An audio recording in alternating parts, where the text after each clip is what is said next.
أعوذ بالله من الشيطان الرجيم. بسم الله الرحمن الرحيم. تبارك الذي بيده الملك وهو على كل شيء قدير. الذي خلق الموت والحياة ليبلوكم أيكم أحسن عملا وهو العزيز الغفور الذي خلق 7 سماوات طباقا ما ترى في خلق الرحمن من تفاوت فارجع البصر هل ترى من فطور ثم ارجع البصر كرتين ينقلب إليك البصر خاسئا وهو حسير ولقد زينا السماء الدنيا بمصابيح وجعلناها رجوما للشياطين وأعتدنا لهم عذاب السعير وللذين كفروا بربهم عذاب جهنم وبئس المصير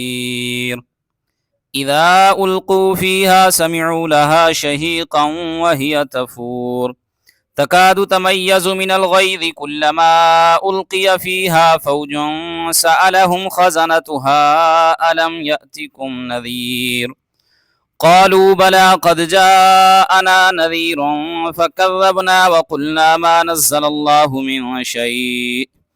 إن أنتم إلا في ضلال كبير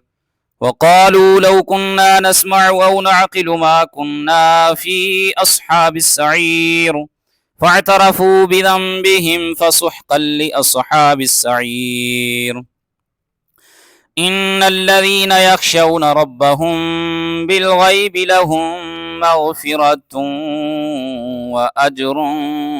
كبير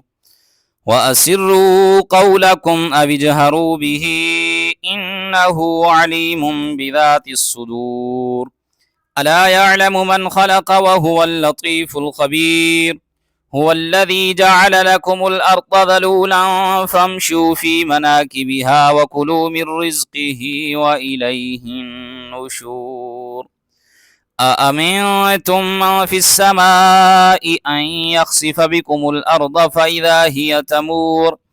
أم أمنتم من في السماء أن يرسل عليكم حاصبا فستعلمون كيف نذير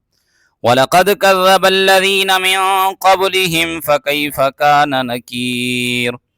أولم يروا إلى الطير فوقهم صافات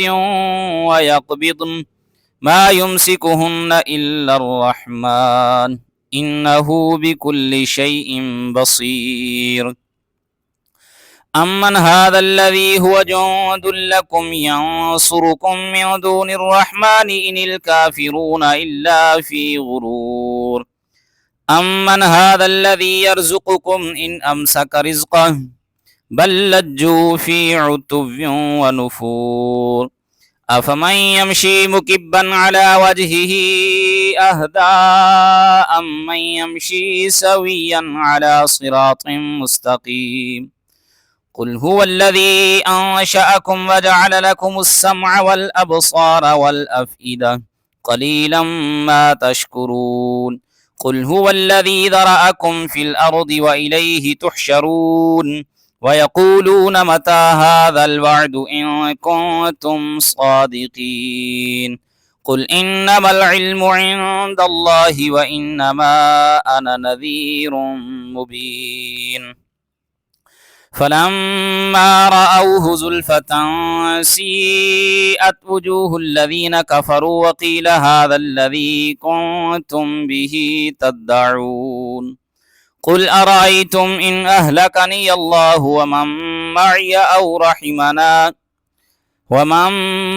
أو رحمنا فمن يجير الكافرين من عذاب أليم قل هو الرحمن آمنا به وعليه توكلنا فستعلمون من هو في ضلال مبين قل أرأيتم إن أصبح ماؤكم غورا فمن يأتيكم بماء معين